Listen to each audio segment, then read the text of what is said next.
మనోజ్ ని కెనడా పంపమని వార్నింగ్ ఇచ్చిన ప్రభావతి, డబ్బు కోసం పార్లర్లో స్మగ్లింగ్ మొదలుపెట్టిన రోహిణి. ఇందుకు ఏం జరిగింది? ప్రభావతి వార్నింగ్ ఇస్తే రోహిణి ఈ పని ఎందుకు చేస్తోంది? అసలు ఇందుకు రోహిణి చేస్తున్న స్మగ్లింగ్ ఏంటి? దంతకుడు వీడియోలో చూసి తెలుసుకునిద్దాం. గుండె నిండా గుడిగంటలు అప్కమింగ్ ఎపిసోడ్స్ లో ఏం జరగబోతోందనేది ముందుగా తెలుసుకోవడానికి వీడియోని లైక్ చేసి ఛానల్ ను సబ్స్క్రైబ్ చేసి పక్కనే ఉన్న బెల్ ఐకాన్ లో ఆల్ ట్యాప్ చేయండి.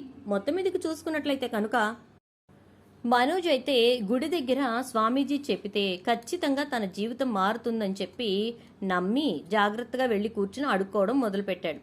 ఇక అలా అడుక్కుంటున్నటువంటి మనోజ్ని ఆ రోజున గుడికి వచ్చినటువంటి మీనా అయితే గుర్తుపట్టింది. ఎంతలా గుర్తుపట్టిందంటే, లక్షలు మింగినవాడా, పల్లీలు తినేవాడా, పార్కులో పడుకునేవాడా అంటూ బాలులా మాట్లాడేసరికి నువ్వు కూడా బాలులా అంటావేంటి అంటూ తనకు తానే బయటపడిపోయాడు మనోజ్. దాంతో ఇక వెంటనే బాలుకి ఫోన్ చేసేసింది. బాలు రావడంతోటే ఒరే లెగరా, పద ఇంటికి పద అని చెప్పేసి ఇంటికి తీసుకొచ్చాడు. ఇక అలా ఇంటికి తీసుకొచ్చేసరికి మొన్నేమో ఆ సుగుణమ్మని వాళ్ళ మనవణ్ణి తీసుకొచ్చారు, ఇప్పుడేమో ఈ అడుక్కునేవాడిని తీసుకొచ్చారు. మీకేం పని పట్టలు లేవా? ఎవరైనా ఇలా అడుక్కునేవాడిని తీసుకొచ్చి ఇంట్లో పెట్టుకుంటారా అని చెప్పనంటుంది ప్రభావతి. అయితే అమ్మ అంటూ మనోజ్ పిలిచేసరికి చిన్నోర్మి, నువ్వు నన్ను అమ్మ అని పిలవకు అంటుంది. ఈలోపు మనోజ్ మొక్క మీద నుంచి టవల్ తీసేసరికి ఒక్కసారిగా షాక్ అయిపోతుంది. ఏంట్రా ఈ గతి, ఎందుకు ఇలా అయిపోయావు అని చెప్పేసేసి అంటూ ఉండేసరికి మరేం చేయమంటారు, ఎవరు నాకు డబ్బు ఇవ్వట్లేదు కదా అంటాడు మనోజ్. ఆ మాటలతో ప్రభావతి బాధపడుతుంది. సత్యం అయితే డబ్బు ఇవ్వట్లేదని చెప్పి ముష్టెత్తుకోవడం మొదలు పెడతావా ఏంటి? అసలు ఏమనుకుంటున్నావు నువ్వు? ఇంటి పరువు కాస్త తీసేశావు ఒకసారి దొంగతనం చేసి, ఇప్పుడు ముష్టెత్తుకోవడం మొదలుపెట్టి నాకున్న పరువు కాస్త పోగొట్టేశాయి అని చెప్పని అంటూ ఉంటే, అది కాదండి అంటూ ప్రభావతి మొదలెడుతుంది. అలా ఇక ప్రభావతి మొదలు పెట్టేసరికి సత్యం అయితే, చూడు ఏదైనా ఉంటే మాట్లాడు, ఏడవడం అరవడం చేయకు అంటూ ఉంటే, నేనేమి ఏడవట్లేదండి, వాడి భవిష్యత్తు గురించి మీరు ఆలోచించరా అని చెప్పని అడుగుతున్నాను అంతే అంటుంది. ఏం ఆలోచించాలి? వాడి భవిష్యత్తు గురించి ఒకళ్ళు ఆలోచించేదేంటి? అయినా వాడేమన్నా చిన్నపిల్లాడా ఒకళ్ళు ఆలోచించడానికి అంటూ సత్యం మాట్లాడతాడు. చిన్నపిల్లాడా ఏంటండి చిన్నపిల్లాడా? వాడు చిన్నపిల్లాడని నేను అనట్లేదు, కానీ వాడి డిగ్రీలకు సరిపడా ఉద్యోగం రాకపోతే వాడు మాత్రం ఏం చేస్తాడు అనగానే, అయితే మాత్రం ఇలా అడుక్కుంటాడా ఏంటి అని చెప్పని అంటాడు సత్యం. ఏరా, ఏదైనా ఉంటే మాతో మాట్లాడాలి, ఇలాంటి పని చేసే ముందు మాకు చెప్పాలి కదా, నీ ఇష్టానికి నువ్వు వెళ్లి గుడి దగ్గర కూర్చుని అడుక్కోవడం ఏంట్రా అని చెప్పి తిడుతూ ఉంటుంది ప్రభావతి. ఇక వెంటనే బాలు, ఒరేయ్ పల్లీలు తింటం అయిపోయింది, పార్కులో పడుకోవడము అయిపోయింది, లక్షలు మింగేయటము అయిపోయింది, ఇక ఇప్పుడు ముష్టెత్తుతున్నావా? నిన్ను ఎలా పిలవనరా, ముష్టి వెదవా అని చెప్పి పిలవనా ఏంటి అని చెప్పని అంటే, ఒరే బాలు, నువ్వు ఇలాంటి మాటలు మాట్లాడుతుంటే నాకు బాధ కలిగే నేను ఇక్కడి నుంచి వెళ్లిపోవాలనుకున్నాను. అసలు నేనంటే నీకు ఇష్టం లేదనే విషయం నాకు బాగా తెలుసురా అని చెప్పనంటే, ఇష్టం లేదనే విషయం తెలిసినప్పుడు ఎందుకు ఇష్టం లేదో కూడా తెలుసుండాలి కదరా అని చెప్పని అంటాడు. నోరు మీరా, ఇప్పుడు వాడితో నీకు వాదన ఎందుకు? ఇప్పుడు ఇంతకు ఏమంటావు మనోజ్ అని చెప్పనంటే, నాకు కెనడా వెళ్ళడానికి డబ్బులు ఇవ్వండి, లేదా నేను వేరే ఊరు వెళ్ళిపోయి అడుక్కుంటాను అని చెప్పని అంటాడు. ఏంట్రా నువ్వు అడుక్కోవడం ఏంటి అనగానే, నేను వెళ్ళి అక్కడ కూర్చున్నది ఎంతసేపు అయిందో తెలుసా? గంట. ఈ గంటలోనే నాకు ఎంత డబ్బులు వచ్చాయో తెలుసా? ఇదిగో 500 వచ్చాయి అని చెప్పని అంటాడు. చిన్నోర్మై, ఏం మాట్లాడుతున్నావు తెలుస్తుందా నీకు? 500 వచ్చాయని గొప్పగా చెప్తున్నావు, నిన్ను చదివించడానికి వేలకు వేలు పోసాం కదరా, మరి ఈ ముష్టెత్తుకుంటే వచ్చే డబ్బుల కోసం అయితే నిన్నంత చదివించాల్సిన అవసరం మాకు లేదు కదా అంటూ ప్రభావతి తిడుతుంది. సత్యం అయితే, చాలా గొప్పగా తయారు చేసావు కొడుకుని అని చెప్పి తిడతాడు ప్రభావతిని. ఇక మనోజ్ ని లోపలికి వెళ్లి ముందు స్నానం చేయి అంటూ ఉండగానే రోహిణి వంక చూస్తాడు మనోజ్. రోహిణి అయితే, బాధపడకు మనోజ్, నీ డ్రీమ్ ఖచ్చితంగా ఫుల్ఫిల్ అవుతుంది, తీరుతుంది అని చెప్పనంటే, నెరవేరుతుంది, నువ్వు వెళ్ళరా పైకి అని చెప్పేసేసి ఇక రోహిణిని పిలుస్తుంది ప్రభావతి. మనోజ్ వెళ్లి స్నానం చేస్తూ, ఎలాగైనా ఇప్పుడు ఇంట్లో అందరూ ఆలోచించి నాకు డబ్బులు ఇస్తే బాగుండు అనుకుంటూ ఉంటాడు. ఇక ప్రభావతి రోహిణిని పిలిచేసరికి రోహిణి కంగారు పడిపోతూ వెళ్తుంది. ఏంటత్తయ్యా అనగానే, ఏంటి పరిస్థితి, ఎక్కడికి తీసుకొచ్చావో నీకు అర్థమవుతుందా? మీ నాన్న డబ్బు తీసుకొస్తాడు, ఇక వచ్చిన డబ్బులతో నా కొడుకు బిజినెస్ చేస్తాడు అని ఎంతో ఆశగా ఎదురు చూస్తున్నా నాకు చివరాఖరికి నా కొడుకుని ముష్టివాడలా చూడాల్సిన పరిస్థితి తీసుకొచ్చి పెట్టావు. ఇదంతా నీ వల్లే, నీ దౌర్భాగ్యం వల్లే, నీ దురదృష్టం వల్లే మా ఇంటికి రావాల్సినటువంటి లక్ష్మీదేవి రాకుండా పోతోంది అనగానే, ఏంటత్తయ్య మీరు ఒక్కొక్కసారి ఒక్కొక్కలా మాట్లాడతారు, మీనా వల్ల అని నిన్నగాక మొన్నే అన్నారు, ఇప్పుడు నా వల్ల అంటారేంటి అనగానే, మీనా వల్ల అనక నీ వల్ల అని చెప్పి అని అందరి ముందు చులకనవ్వమంటావా? నీ వల్లే ఇదంతా జరిగింది. నీ దరిద్రపు కొట్టు ఏడుపు వల్లే ఇదంతా జరిగింది. అసలు నీకు నిజంగా నా మొగుడిని బాగు చేసుకోవాలి, నా సంసారం చక్కదిద్దుకోవాలి అనే ఆలోచన ఉంటే, మా అత్తగారితో మాట పడకూడదు అనే పౌరుషం రోషం ఉంటే అసలు ఇలా సైలెంట్ గా ఎలా ఉంటావు నువ్వు? ఖచ్చితంగా మీ నాన్నకి ఎప్పుడో ఫోన్ చేసి డబ్బు తెప్పించి మనోజ్ని ఈ పాటికి చక్కగా బిజినెస్ పెట్టించేసేదానివి.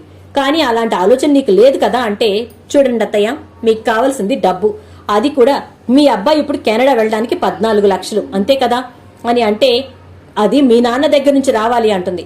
అవసరం లేదు అత్తయ్య, మా నాన్న ఇవ్వకపోయినా నేను సంపాదించేస్తాను, మీకు కావాల్సింది డబ్బే కదా అంటూ విసురుగా వెళ్ళిపోతుంది రోహిణి. అయితే ఏంటి అమ్మాయి ఇలా మాట్లాడుకుంటూ వెళ్ళింది?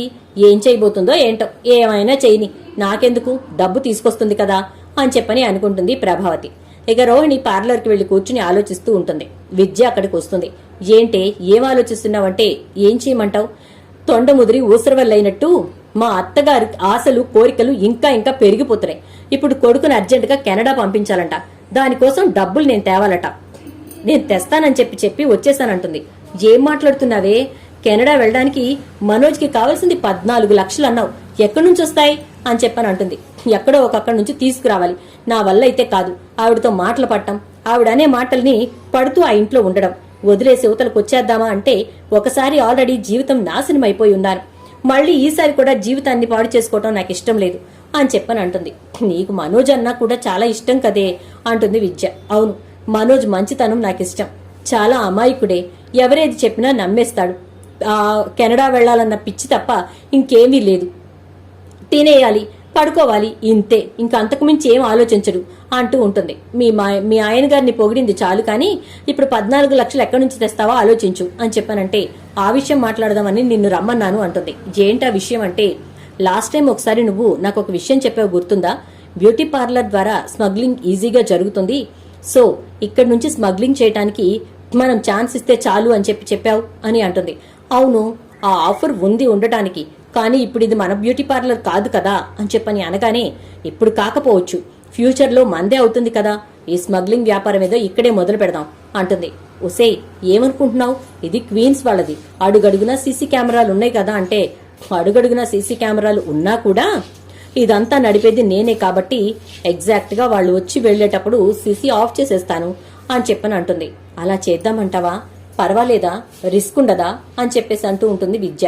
రిస్క్ చేయకపోతే మనం డబ్బు ఎక్కడి నుంచి సంపాదించగలుగుతాం చెప్పు అని చెప్పి రోహిణి అనేసరికి, సరే నేను ఆ పార్టీతో మాట్లాడతాను, వాళ్ళు ఇవ్వాల్సినటువంటి స్టాక్ ని తెచ్చి ఇక్కడ పెడతారు, తీసుకెళ్లే వాళ్ళు వచ్చినప్పుడు నువ్వు జాగ్రత్తగా వాళ్ళకి అందించేస్తే చాలు, అదంతా కూడా జస్ట్ వాళ్ళకి వీళ్ళకి మధ్య సెకండ్స్ గ్యాపే ఉంటుంది, ఆ సెకండ్స్ లో నువ్వు ఇక్కడ ఎలాంటి ఇబ్బంది రాకుండా కాపాడగలిగితే చాలు అంటుంది విద్య.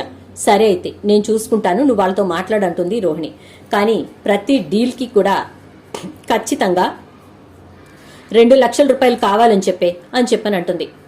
అంతేలే, లేకపోతే మనకు కావలసినటువంటి 15 లక్షలు ఇప్పటికిప్పుడు ఎక్కడి నుంచి వస్తాయి అని చెప్పని అనగానే, సరే అంటుంది రోహిణి.